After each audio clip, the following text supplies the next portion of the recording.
રાજકોટમાં અસામાજિક તત્વો બેફામ બન્યા છે। ઉપલેટામાં ખુલ્લી છરી સાથે જાહેરમાં ધમાલ કરી છે અને જેને લઈને લોકોમાં રોષ પણ છે। મોડી રાત્રે હજારો લોકો બાપુના બાવલા ચોક ખાતે પહોંચ્યા। શહેરની શાંતિ દોહડનાર આરોપીઓનું સરઘસ કાઢવાની માંગ કરી છે। ડીવાયએસપીએ લોકોને સમજાવતા મામલો થાળે પડ્યો હતો।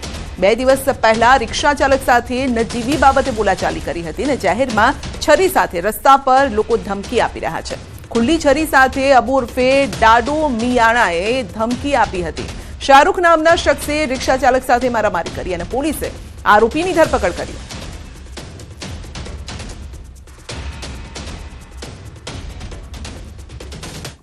રાજકોટના ઉપલેટામાં લુખ્ખા તત્વોનો આતંક સામે આવ્યો છે। લુખ્ખા તત્વોના આતંકનો વિડીયો વાયરલ થવાનો મામલો છે, જેમાં હિન્દુ સંગઠનો દ્વારા હવે આરોપીનું જાહેરમાં સરઘસ કાઢવાની માંગ કરાઈ છે। આરોપીઓને કાયદાનું ભાન કરાવવાની માંગ સાથે હિન્દુ સંગઠનોએ ઉપલેટા બંધનું એલાન આપ્યું છે અને આ તત્વોના આતંકની સામે ઉપલેટા શહેર સજ્જડ બંધ છે। શહેરમાં કોઈ અનિચ્છનીય બનાવ ન બને તેને લઈને પોલીસનો કડક બંદોબસ્ત ગોઠવાયો છે। ખેડામાં 3 લોકોના મોત અંગે મોટો ખુલાસો થયો છે। એક જ બોટલમાંથી જીરા સોડા પીધા બાદ મોત થયું હતું। ત્રણેયના મોત સોડિયમ નાઇટ્રેટ પોઈઝનથી થયા છે। એ મોકલવામાં આવેલા તો 4 જે અગત્યના પુરાવા નમૂના હતા એ તમામ નમૂનાની અંદર એફએસએલ પરીક્ષણ અહેવાલ મુજબ સોડિયમ નાઇટ્રાઇટ પોઈઝનની હાજરી આવે છે અને જે તે વખતે પેનલ ડોક્ટરથી આપણે પીએમ કરાવેલું અને પેનલ ડોક્ટરથી જ્યારે પીએમ કરાવ્યું ત્યારે ડોક્ટરે પ્રાઇમરી કોઝ ઓફ ડેથ જે આપેલું એ પ્રોબેબલ કોઝ ઓફ ડેથ જે હતું એ કાર્ડિયો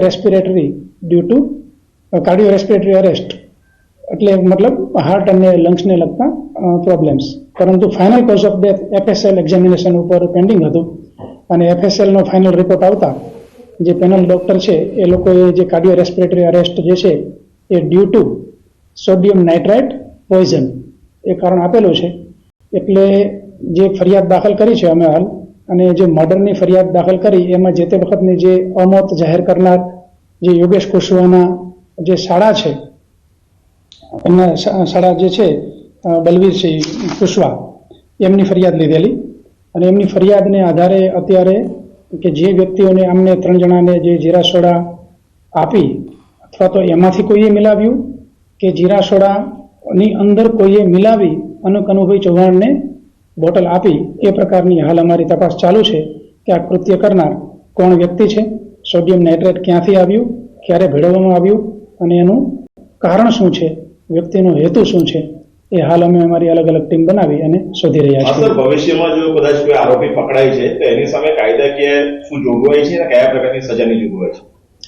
હાલ જે ગુનો દાખલ કર્યો છે એ મર્ડરની કલમ મુજબ ગુનો દાખલ થયેલો છે અને મર્ડરની અંદર જન્મટીપથી લઈ અને મૃત્યુદંડ સુધીની સજાની જોગવાઈ હોય છે। આ ખૂબ જ ગંભીર કૃત્ય છે કે જેની અંદર 3 વ્યક્તિના મૃત્યુ થયેલા છે અને જીરા સોડાની બોટલમાંથી સોડિયમ નાઇટ્રેટની હાજરી મળી આવેલ છે।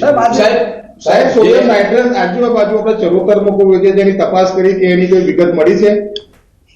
તમામ બાબતની તપાસ ચાલુ છે। સોડિયમ નાઇટ્રેટ ક્યાંથી અવેલેબલ હોય, કોણ લાવી શકે, એના જે લાયસન્સ બાબતની કે અન્ય જે કંઈ બરાબર આ બાબતે અમે ફૂડ એન્ડ ડ્રગના જે અધિકારીઓ એની પાસે પણ માર્ગદર્શન લઈ રહ્યા છીએ, એફએસએલ અધિકારીઓ પાસેથી પણ માર્ગદર્શન લઈ રહ્યા છીએ। તો સોડિયમ નાઇટ્રેટ જે છે એ જ્યાંથી અવેલેબલ હોય એ તમામ પ્લેટફોર્મની તપાસ થશે, તમામ રૂલ્સ એન્ડ રેગ્યુલેશનની તપાસ થશે। ઘણી બધી તપાસ અમે કરેલી પણ છે, પરંતુ જ્યારે ફાઇનલ હકીકત જે કંઈ અમને મળશે ત્યારબાદ આપ શ્રીને જણાવીશું। અમદાવાદમાં જાહેરમાં બિયર પીતા યુવકનો વિડીયો વાયરલ થયો છે। વિડીયો ચીમનભાઈ બ્રિજ પરનો હોવાની આશંકા છે। વિડીયો વાયરલ થતા પોલીસે તપાસ પણ હાથ ધરી છે। વિડીયો ક્યારે બનાવ્યો તે અંગે તપાસ હાથ ધરાઈ છે। અમદાવાદમાં જાહેરમાં બિયર પી રહ્યો છે યુવક। તો અમદાવાદના બ્રિજ પરનો આ વિડીયો છે, જો કે ક્યારનો આ વિડીયો છે તે અંગે તપાસ હાથ ધરવામાં આવી છે। ગુજરાતમાં દારૂબંધી છે, પરંતુ દારૂ ઠેર ઠેર વેચાય છે, પરંતુ આ રીતે જાહેરમાં પણ જ્યારે પીવાતો હોય છે ત્યારે આ પ્રકારના વિડીયો સામે આવે છે અને આપ જોઈ શકો છો યુવક જાહેર રસ્તા ઉપર એટલે કે બ્રિજ ઉપર તે બિયર પી રહ્યો છે, ખુલ્લેઆમ બિયર પી રહ્યો છે અને વિડીયો વાયરલ થઈ રહ્યો છે। વધુ અપડેટ મેળવીશું સંવાદદાતા ઋત્વિજ પાસેથી। ઋત્વિજ, દારૂબંધીનો જે નિયમ છે તેનો ઉલાળ્યો કરી રહ્યો છે આ યુવક અને જે દ્રશ્યો દેખાઈ રહ્યા છે, આ વિડીયો ક્યારનો છે એ અંગે વધુ માહિતી સામે આવી છે?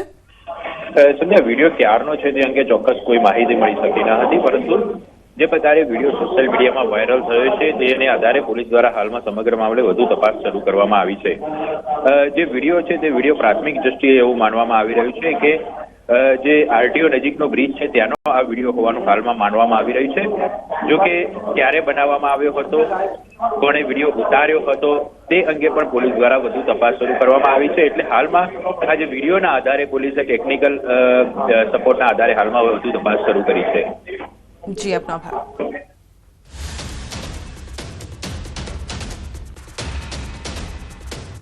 રાજકોટમાં ફરી એક વખત દારૂબંધીના લીરે લીરા ઉડાડતી ઘટના બની છે. રાજકોટના રૈયા રોડ પર જાહેરમાં દારૂ પીતો શખ્સનો વિડીયો આવ્યો છે સામે.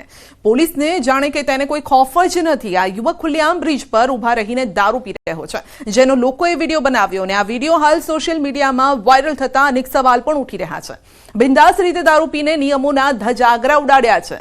શખ્સો સામે પોલીસ કેવી રીતે કાર્યવાહી કરશે તેવા સવાલો લોકમુખે ચર્ચાઈ રહ્યા છે. તો બે દ્રશ્યો અમે આપને બતાવીશું કે દારૂબંધીનો જે નિયમ છે તેને કઈ રીતે તોડી રહ્યા છે લોકો.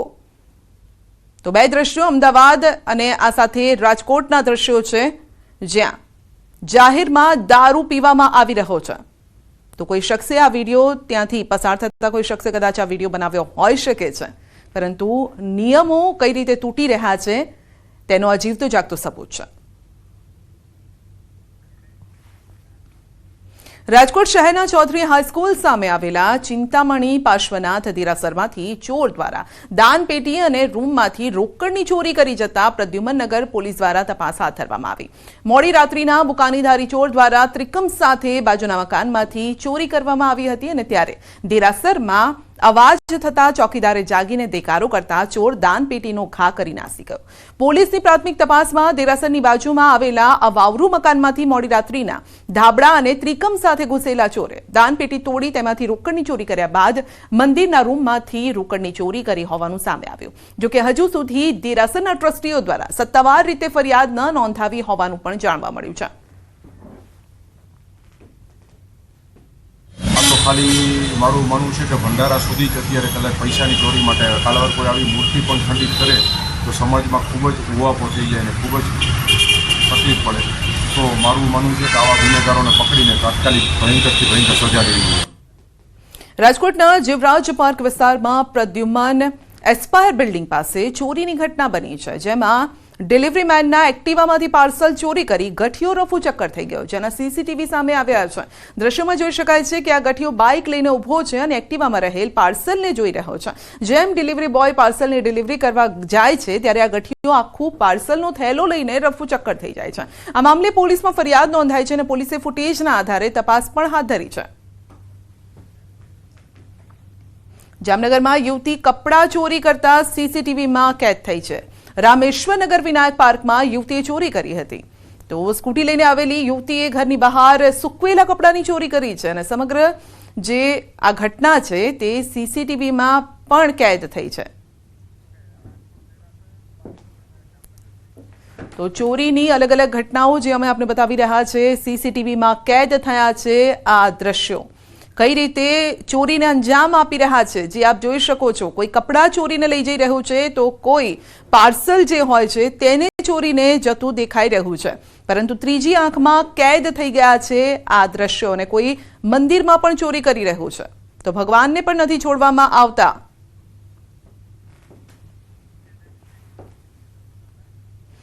બનાસકાંઠાના નર્મદા કેનાલનું પાણી બંધ ન કરવા વિનંતી કરાઈ છે. કિસાન કોંગ્રેસના નેતા ઠાકરસિંહ રબારીનું નિવેદન છે. સરહદી વિસ્તારમાંથી પસાર થતી કેનાલમાં પાણી બંધ કરવાની જાહેરાત કરી છે. કેનાલનું પાણી ચાલુ રાખવા ઠાકરસિંહની વિનંતી છે. ખેડૂતોની નળીઓ કાપી દેવાશે તેવી નોટિસ ફરે છે અને 30 એપ્રિલ સુધી પાણી ચાલુ રાખવા માટે માંગ કરવામાં આવી છે.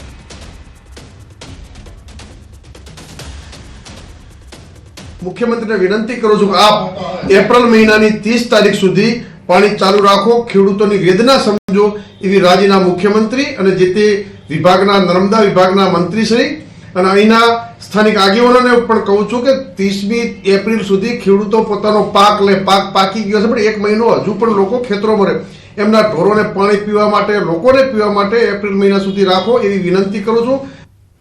દ્વારકા જિલ્લામાં ફરી થશે ડિમોલેશન. કલ્યાણપુર તાલુકામાં હાથ ધરાશે કાર્યવાહી. દરિયા કિનારાની આસપાસના દબાણ પર થશે ડિમોલેશન.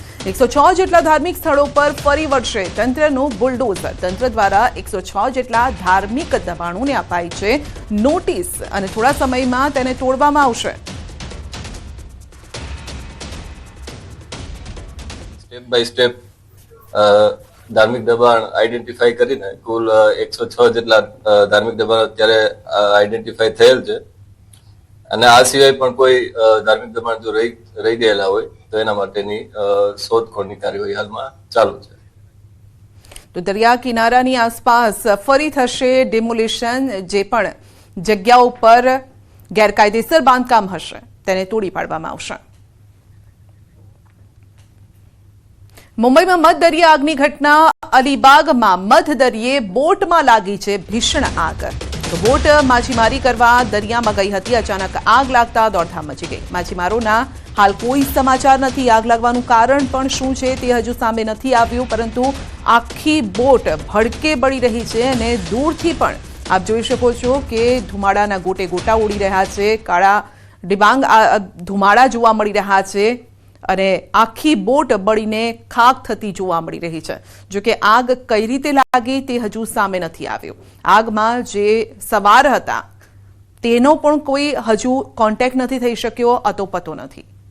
તો માછીમારી કરવા માટે આ નીકળી હતી બોટ. માછીમારો તેમાં હતા. કેટલા માછીમારો હતા તે હજુ આંકડો પણ નથી સામે આવ્યો. તેમનો કોઈ કોન્ટેક્ટ પણ હજુ થઈ શક્યો નથી.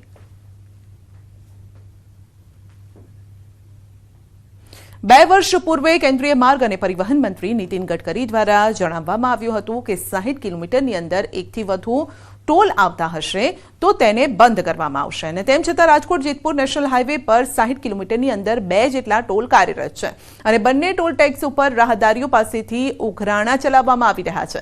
ત્યારે તાજેતરમાં જ એડવોકેટ ધ્રુવ કાછડિયા દ્વારા 2 પૈકી 1 ટોલ ટેક્સ હટાવવાની માંગ સાથે ધરણા કરવામાં આવ્યા. ધ્રુવ કાછડિયા દ્વારા મુખ્ય 2 માંગણી સાથે આંદોલન શરૂ કરવામાં આવ્યું હતું અને જ્યાં સુધી ટોલટેક્સનું કામકાજ ચાલે છે ત્યાં સુધી ટોલટેક્સમાં માફી આપવામાં આવે તેમજ 2 પૈકી 1 ટોલટેક્સ કાયમી ધોરણે બંધ કરવામાં આવે તેવી માંગ કરાઈ. રાજકોટ જિલ્લાની અંદર ભરૂડી તેમજ પીઠડિયા ટોલ નાકું ફક્ત 60 કિલોમીટરની અંતર 2 ટોલ નાકા આવેલા છે. તે તેમજ જ્યાં સુધી રોડ રસ્તાનું કામ ચાલુ છે ત્યાં સુધી ટોલ માફી માટે મેં માગણી કરેલી હતી. તારીખ 6 થી આજ દિન સુધી મને કોઈ પણ પ્રકારનો જવાબ આપવામાં આવેલ નથી. તેમજ તારીખ 25/2/2025 થી હું ઉપવાસ આંદોલન પર બેઠેલો છું અને ગઈકાલ તારીખથી મારી તબિયત નાદુરસ્ત હિસાબે હોસ્પિટલમાં આવેલ 108 મારફત, પરંતુ અત્યાર સુધી તંત્ર દ્વારા કોઈ પણ પગલાં લેવામાં આવેલ નથી. સુરતમાં ધોળા દિવસે હવે દીપડાની દહેશત જોવા મળી છે. સુરત જિલ્લાના છેવાડે આવેલ ઉમરપાડા તાલુકાના આંબલી દાબડા ગામે દીપડાએ 2 ખેડૂતો પર હુમલો કર્યો. સવારે ખેડૂતો ઊભા હતા અને તે દરમિયાન દીપડો આવ્યો.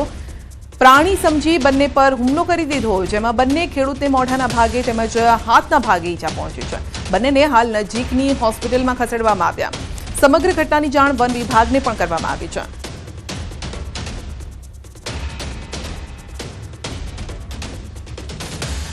બનાસકાંઠાના દાંતીવાડા ડેમ નજીક ઝાડ પર ગળે ફાંસો ખાધેલી હાલતમાં યુવક યુવતીનો મૃતદેહ મળી આવ્યો છે. ઝાડ પર લટકતી હાલતમાં યુવક યુવતીને મૃતદેહ નજરે પડતા ચકચાર મચી ગઈ છે. ઘટનાની જાણ થતાં દાંતીવાડા પોલીસ ઘટના સ્થળે પહોંચી છે. યુવક યુવતી કોણ અને ક્યાંના તે દિશામાં પોલીસે તપાસ હાથ ધરી છે. યુવક યુવતી બંને એક જ સાથે ઝાડ પર ફાંસો ખાધેલી હાલતમાં મળતા પ્રેમી પંખીડા હોવાનું ચર્ચાએ જોર પકડ્યું છે. સમગ્ર ઘટનાને લઈ પોલીસે વધુ તપાસ પણ હાથ ધરી. મોરબીમાં લેબર ક્વાર્ટરમાં શ્રમિકનો આપઘાત. ક્વાર્ટરમાંથી મોતની છલાંગ લગાવી છે. સીસીટીવીમાં કેદ થયા છે આ દ્રશ્યો. ગળે ચપ્પુ લગાવીને શ્રમિકે મોતની છલાંગ લગાવી છે. 25 વર્ષીય મૃતક અનુજ કુશવાહા મૂળ યુપીનો રહેવાસી. ટંકારાની પોલીપેક કંપનીમાં લેબર ક્વાર્ટર્સની આ ઘટના છે. ટંકારા પોલીસે મૃતદેહના ફોરેન્સિક પીએમ કરાવીને કાર્યવાહી હાથ ધરી છે. અમદાવાદના શેલામાં યુવક પર હુમલો, સગાઈ તોડી નાખતા યુવતીએ હુમલો કર્યાનો આક્ષેપ છે. યુવતીએ પૂર્વ મંગેતરને કારથી ટક્કર મારી. 13 વર્ષ પહેલા યુવતી સાથે સગાઈ થઈ હતી અને જે તોડી નાખવામાં આવી. 25મી ફેબ્રુઆરીનો આ બનાવ છે. બોપલ પોલીસે ફરિયાદ નોંધીને તપાસ હાથ ધરી છે.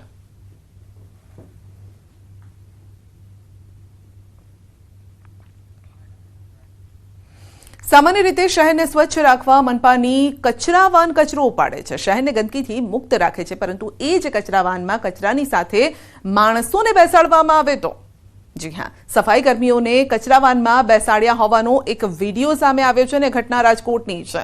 ટિપર વાનમાં કચરાને બદલે માણસોને બેસાડવામાં આવ્યા હતા. કોઠારિયા મેઇન રોડ પર ટિપર વાનમાં મુસાફરી કરતા લોકોનો આ વિડીયો સામે આવ્યો છે, જે વાયરલ થઈ રહ્યો છે. એક કાર ચાલકે આ વિડીયો બનાવ્યો છે.